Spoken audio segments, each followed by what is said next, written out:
Anarchism and the Black Revolution, written by Lorenzo Kom'boa Ervin. Read by Sen Naomi Kirsch-Schultz. Chapter 2, Part 1. Where is the black struggle, and where should it be going?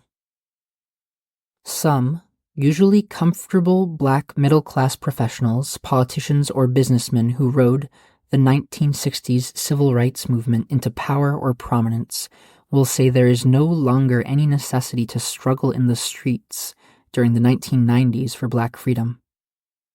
They say we have, quote-unquote, arrived and are now, quote, almost free, unquote. They say our only struggle now is to integrate the money, or win wealth for themselves and members of their social class, even though they give lip service to, quote-unquote, empowering the poor. Look, they say, we can vote. Our black faces are all over TV and commercials and situation comedies. There are hundreds of black millionaires, and we have political representatives in the halls of Congress and state houses all over the land. In fact, they say, there are currently over 7,000 black elected officials, several of whom preside over the largest cities in the nation, and there is even a governor of a southern state who is an African American. That's what they say. But does this tell the whole story?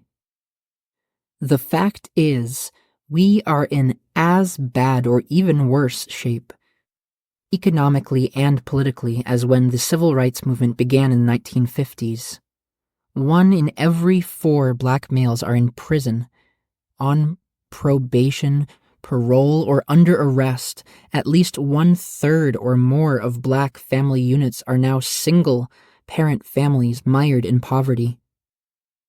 Unemployment hovers at 18 to 25% for black communities. The drug economy is still the #1 employer of black youth. Most substandard housing units are still concentrated in black neighborhoods. Blacks and other non-whites suffer from the worst health care, and black communities are still underdeveloped because of racial discrimination by municipal governments, mortgage companies, and banks, who redline black neighborhoods from receiving community development, housing, and small business loans which keep our communities poor. We also suffer from murderous acts of police brutality by racist cops, which has resulted in thousands of deaths and wounding, and internecine gang warfare resulting in numerous youth homicides and a great deal of grief. But what we suffer from most, and what encompasses all of these ills, is that fact that we are an oppressed people. In fact, a colonized people subject to the rule of an oppressive government. We really have no rights under this system except that which we have fought for, and even that is now in peril. Clearly, we need a new mass black protest movement to challenge the government and corporations and expropriate the funds needed for our communities to survive. Yet, for the past 25 years, the revolutionary black movement has been on the defensive. Due to co-optation, repression, and betrayals of the black liberation movement of the 1960s, today's movement has suffered a series of setbacks and has now become static in comparison. This may be because it is just now getting its stuff together after being pummeled by the state's police agencies, and also because of the internal political contradictions which arose in the major black revolutionary groups like the Black Panther Party, the Student Nonviolent Coordinating Committee, SNCC, as it was called in those days, and the League of Revolutionary Black Workers. I believe all were factors that led to the destruction of the 1960s black left in this country. Of course, many blame this period of relative inactivity in the black movement on the lack of forceful leaders in the mold of Malcolm X, Martin Luther King, Marcus Garvey, etc., while other people blame the quote-unquote fact that the black masses have allegedly become, quote, corrupt and apathetic, unquote, or just need the correct revolutionary line. Whatever the true facts of the matter, it can clearly be seen that the government, the capitalist corporations, and the racist ruling class are exploiting the current weakness and confusion of the Black movement to make an attack on the Black working class and are attempting to totally strip the gains won during the Civil Rights era. In addition, there is a resurgence of racism and conservatism among broad layers of the white population, which is a direct result of this right-wing campaign. Clearly, this is a time when we must entertain new ideas and new tactics in the freedom struggle. The ideals of anarchism are something new to the Black movement and have never really been examined by Black and other non-white activists. Put simply, it means the people themselves should rule, not governments, political parties, or self-appointed leaders in their name. Anarchism also stands for the self-determination of all oppressed peoples and their right to struggle for freedom by any means necessary. So what road is in order for the Black movement? Continue to depend on opportunistic Democratic hack politicians like Bill Clinton or Ted Kennedy, the same old group of middle-class sellout leaders of the civil rights lobby, one or another of the authoritarian Leninist sects who insist that they and they alone have the correct path to quote-unquote revolutionary enlightenment, or finally building a grassroots revolutionary protest movement to fight the racist government and rulers. Only the Black masses can finally decide the matter, whether they will be content to bear the brunt of the current economic depression and the escalating racist brutality, or will they lead a fight back? Anarchists trust the best instincts of the people, and human nature dictates that where there is repression, there will be resistance. Where there is slavery, there will be a struggle against it. The Black masses have shown they will fight, and when they organize, they will win. A call for a new Black protest movement. Those anarchists who are Black like myself recognize there has to be a whole new social movement which is democratic, on the grassroots level, and is self-activated. It will be a movement independent of the major political parties, the state, and the government. It must be a movement that, although it seeks to expropriate government money for projects that benefits the people, does not recognize any progressive role for the government in the lives of the people. The government will not free us, and is a part of the problem rather than a part of the solution. In fact, only the Black masses themselves can wage the Black freedom struggle, not a government bureaucracy like the U.S. Justice Department, or reformist civil rights leaders like Jesse Jackson, or a revolutionary vanguard party on their behalf. Of course, at a certain historical moment, a protest leader can play a tremendous revolutionary role as a spokesperson for the people's feelings, or even produce correct strategy and theory for a certain period. For example, Malcolm X, Marcus Garvey, and Martin Luther King Jr. come to mind. And a quote-unquote vanguard party may win mass support and acceptance among the people for a time. For example, the Black Panther Party of the 1960s. But it is the Black masses themselves who will make the revolution, and once set spontaneously in motion, will know exactly what they want. Though leaders may be motivated by good or bad, even they will act as a brake on the struggle, especially if they lose touch with the freedom aspirations of the Black masses. Leaders can only really serve a legitimate purpose as an advisor and catalyst to the movement, and should be subject to immediate recall if they act contrary to the people's wishes. In that kind of limited role, they are not leaders at all. They are community organizers. The dependence of the black movement on leaders and leadership, especially the black bourgeoisie, has led us into a political dead end. We are expected to wait and suffer quietly until the next messianic leader asserts himself as if he or she were, quote-unquote, divinely missioned, as some have claimed to be. What is even more harmful is that many black people have adopted a slavish psychology of obeying and serving our leaders without considering what they themselves are capable of doing. Thus, rather than trying to analyze the current situation and carrying on Brother Malcolm X's work in the community, they prefer to bemoan the brutal facts, for year after year of how he was taken away from us. Some mistakenly refer to this as a leadership vacuum. The fact is there has not been much movement in the Black Revolutionary movement since his assassination and the virtual destruction of groups like the Black Panther Party. We have been stagnated by middle-class reformism and misunderstanding. We need to come up with new ideas and revolutionary formations in how to fight our enemies. We need a new mass protest movement. It is up to the black masses to build it, not leaders or political parties. They cannot save us. We can only save ourselves.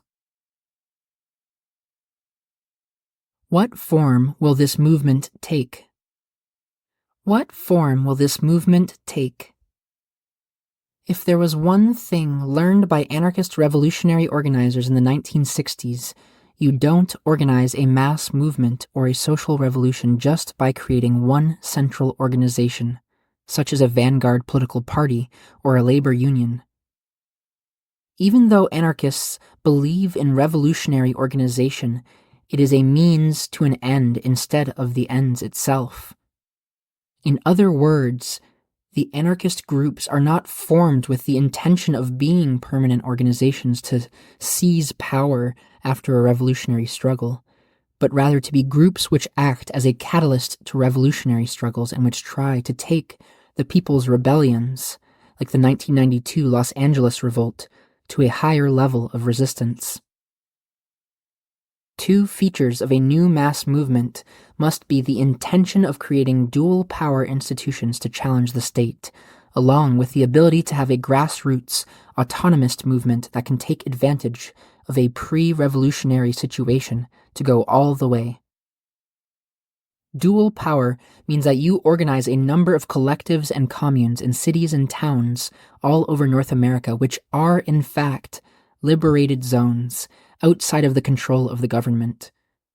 Autonomy means that the movement must be truly independent and a free association of all those united around common goals, rather than membership as the result of some oath or other pressure. So, how would anarchists intervene in the revolutionary process in black neighborhoods? Well, obviously, North American or quote-unquote white anarchists cannot go into black communities and just proselytize, but they certainly should work with any non-white anarchists and help them work in communities of color. I do think that the example of the New Jersey Anarchist Federation and its loose alliance with the Black Panther movement in that state is an example of how we must start, and we are definitely not talking about a situation where black organizers go into the neighborhood and win people to anarchism so that they can then be controlled by whites and some party. This is how the Communist Party and other Marxist groups operate, but it cannot be how anarchists work. We spread anarchist beliefs not to, quote-unquote, take over people, but to let them know how they can better organize themselves to fight tyranny and obtain freedom. We want to work with them as fellow human beings and allies who have their own experiences, agendas, and needs. The idea is to get as many movements of people fighting the state as possible, since that is what brings the day of freedom for us all a little closer. There needs to be some sort of revolutionary organization for anarchists to work on the local level. So we will call these local groups Black Resistance Committees. Each one of these committees will be Black working-class social revolutionary collectives in the community to fight for Black rights and freedom as part of the social revolution. The committees would have no leader or quote-unquote party boss and would be without any type of hierarchy structure. It would also be anti-authority. They exist to do revolutionary work and thus are not debating societies or a club to elect Black politicians to office. They are revolutionary political formations which will be linked with other such groups all over North America and other parts of the world in a larger movement called a federation.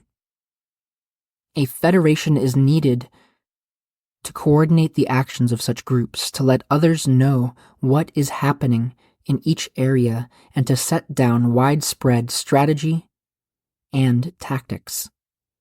We will call this one, for want of a better name, the African Revolutionary Federation, or it can be part of a multicultural federation. A federation of the sort I am talking about is a mass membership organization which will be democratic and made up of all kinds of smaller groups and individuals. But this is not a government or representative system I am talking about. There would be no permanent positions of power, and even the facilitators of internal programs would be subject to immediate recall or have a regular rotation of duties. When a federation is no longer needed, it can be disbanded. Try that with a communist party or one of the major capitalist parties in North America. Revolutionary strategy and tactics. If we are to build a new Black revolutionary protest movement, we must ask ourselves how we can hurt this capitalist system, and how have we hurt it in the past when we have led social movements against some aspect of our oppression. Boycotts, mass demonstrations, rent strikes, picketing, work strikes, sit-ins, and other such protests have been used by the Black movement at different times in its history, along with armed self-defense and open rebellion. Put simply, what we need to do is take our struggle to a new and higher level. We need to take these tried and true tactics, which have been used primarily on the local level up to this point, and utilize them on a national level, and then couple them with as yet untried tactics for a strategic attack on the major capitalist corporations and governmental apparatus. We shall discuss a few of them. A boycott of American business. It is proven that one of the strongest weapons of the civil rights movement was a Black consumer boycott. Merchants and other businessmen, of course, are the leading citizens of any community and the local ruling class and boss of the government. In the 1960s, when Blacks refused to trade with merchants as long as they allowed racial discrimination, their loss of revenue drove them to make concessions and mediate the struggle, even hold the cops and the Klan at bay. What is true at the local level is certainly true at the national level. The major corporations and elite families run the country. The government is its mere tool. Blacks spend over $350 billion a year in this capitalist economy as consumers, and could just as easily wage economic warfare against the corporate structure with a well-planned boycott to win political concessions. For instance, a corporation like General Motors is heavily dependent upon Black consumers, which means that it is very vulnerable to a boycott if one were organized and supported widely. If Blacks would refuse to buy GM cars, it would result in significant losses for the corporation to the tune of hundreds of millions of dollars. Something like this could even bring a company to its knees. Yet the revolutionary wing of the Black movement has yet to use boycotts, calling it reformism and outdated. But far from being an outdated tactic that we should abandon, boycotts have become even more effective in the last few years. In 1988, the Black and progressive movement in the United States hit on another tactic: boycotting the tourist industries of whole cities and states, which engage in discrimination. This reflected on the one hand how many cities have gone from smokestack industries since the 1960s to tourism as their major source of revenue, and on the other hand, recognition by the movement that economic warfare was a potent weapon against discriminatory governments. The 1990-1993 black boycott against the Miami, Florida tourism industry and the current gay rights boycott against the state of Colorado, started in 1992, have been both successful and have gotten worldwide attention to the problems in their communities. In fact, boycotts have been expanded to cover everything from California grapes, beer, Coors, a certain brand of jeans, all products made in the country of South Africa, a certain meat industry, and many things in between. Boycotts are more popular today than they ever have been. Dr. Martin Luther King Jr. recognized the potential revolutionary power of a national black boycott of America's major corporations, which is why he established Operation Breadbasket shortly before an assassin killed him. This organization, with offices in Chicago, was designed to be the conduit for the funds that the corporations were going to be forced to pour money into for a national black community development project for poor communities.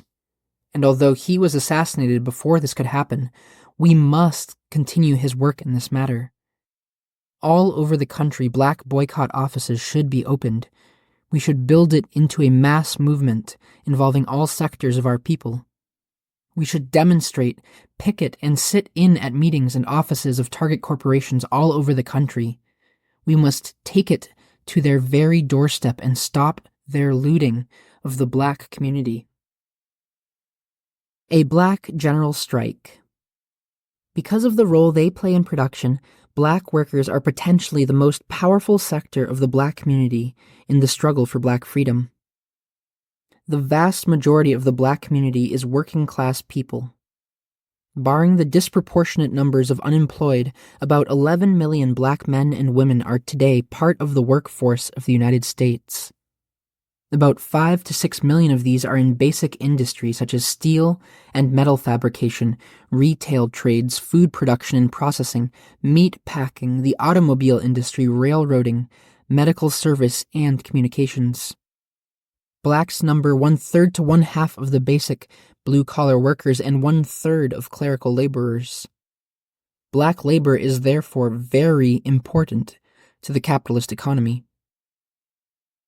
Because of this vulnerability to job actions by black workers who are some of the most militant workers on the job, they could take a leading role in a protest campaign against racism and class oppression. If they are properly organized, they would be a class vanguard within our movement since they are at the point of production. Black workers could lead a nationwide general strike at their place of work as a protest against racial discrimination in jobs and housing, the inordinately high levels of black unemployment, brutal working conditions, and to further the demands of the black movement generally. This general strike is a socialist strike, not just a strike for higher wages and over general working conditions. It is revolutionary in politics using other means. This general strike can take the form of industrial sabotage, factory occupations or sit-ins, work slowdowns, wildcat strikes, and other work stoppages as a protest to gain concessions on the local and national level, and restructure the workplace and win the 4-hour day for North American labor. The strike would not only involve workers on the job but also black community and progressive groups to give support with picket line duty, leafleting and publishing strike support newsletters, demonstrations at company offices and work sites, along with other activities. It will take some serious community and workplace organizing to bring a general strike off. In workplaces all over the country, black workers should organize general strike committees at the workplaces and black strike support committees to carry on the strike work inside the black community itself. Because such a strike would be especially hard-fought and vicious, black workers should organize workers' defense committees to defend workers fired or blacklisted by the bosses for their industrial organizing work. This defense committee would publicize a victimized workers' case and rally support from other workers and the community. The defense committee would also establish a labor strike and defense fund and also start food cooperative to financially and materially support such victimized workers and their families while carrying on the strike. Although there will definitely be an attempt to involve women and white workers where they are willing to cooperate, the strike would be under black leadership because only black workers can effectively raise those issues which most affect them. White workers have to support the democratic rights of blacks and other nationally oppressed laborers instead of just white rights campaigns or so-called common economic issues led by the North American left. In addition to progressive North American individuals or union caucuses, the labor union locals themselves should be recruited. But they are not the force to lead this struggle, although their help can be indispensable in a particular campaign. It takes major organizing to make them break free of their racist and conservative nature. So although we want and need the support of our fellow workers, of other nationalities and genders, it is ridiculous and condescending to just tell black workers to sit around and wait for a white workers' vanguard to decide it wants to fight. We will educate our fellow workers to the issues and why they should fight white supremacy at our side, but we will not defer our struggle for anyone. We must organize the general strike for black freedom. The Commune. Community control of the black community. Quote, "How do we raise a new revolutionary consciousness against a system programmed against our old methods? We must use a new approach and revolutionize the black Central City Commune and slowly provide the people with the incentive to fight by allowing them to create programs which will meet all their social, political, and economic needs. We must fill the vacuums left by the established order. In return, we must teach them the benefits of our revolutionary ideals. We must build a subsistence economy and a socio-political infrastructure so that we can become an example for all revolutionary people." End quote. George Jackson from his book, B. The idea behind a mass commune is to create a dual power structure as a counter to the government, under conditions which exist now. In fact, anarchists believe the first step towards self-determination and the social revolution is black control of the black community. This means that black people must form and unify their own organizations of struggle, take control of the existing black communities and all the institutions within them, and conduct a consistent fight to overcome every form of economic, political, and cultural servitude, and any system of racial violence and class inequality which is the product of this racist capitalist society. The realization of this aim means that we can build inner-city communes, which will be centers of black counterpower and social revolutionary culture against the white political power structures in the principal cities of the United States. Once they assume hegemony, such communes would be an actual alternative to the state and serve as a force to revolutionize African people, and by extension large segments of American society which could not possibly remain immune to this process. It would serve as a living revolutionary example to North American progressives and other oppressed nationalities. There is tremendous fighting power in the black community, but it is not organized in a structured revolutionary way to effectively struggle and take what is due. The white capitalist ruling class recognizes this, which is why it pushes the fraud of quote-unquote black capitalism and black politicians and other such responsible leaders.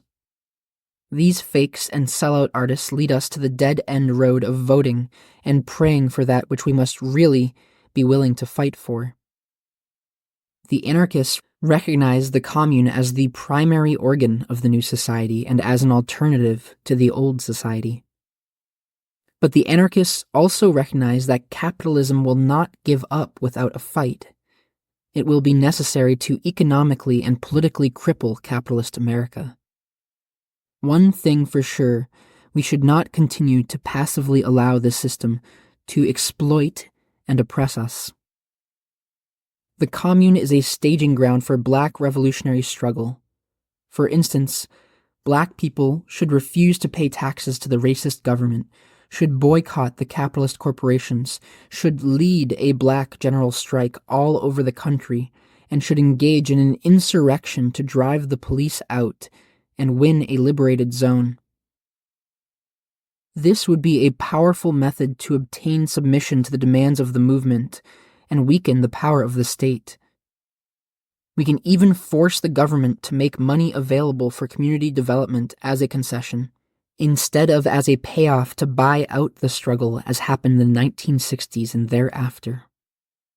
If we put a gun to a banker's head and said, "We all know you got the money, now give it up," he would have to surrender. Now, the question is, if we did the same thing to the government using direct action means with an insurrectionary mass movement, would both be acts of expropriation, or is it just to pacify the community why they gave us the money? One thing for sure, we definitely need the money, and however we compel it from the government is of less importance than the fact that we force them to give it up to the people's forces at all. We would then use that money to rebuild our communities, to maintain our organizations and care for the needs of our people. It could be a major concession, a victory. But we have also got to realize that Africans in America are not simply oppressed by force of arms, but that part of the moral authority of the state comes from the mind of the oppressed, that consent to the right to be governed. As long as black people believe that some moral or political authority of the white government has legitimacy in their lives, that they owe a duty to this nation as citizens, or even that they are responsible for their own oppression, then they cannot effectively fight back. They must free their minds of the ideas of American patriotism and begin to see themselves as a new people. This can only be accomplished under dual power, where the patriotism of the people for the state is replaced with love and support for the new black commune. We do that by making the commune a real thing in the day-to-day lives of ordinary people. This has been Anarchism and the Black Revolution, Chapter 2, Part 1, written by Lorenzo Kom'boa Ervin, read by Sen Naomi Kirst-Schultz.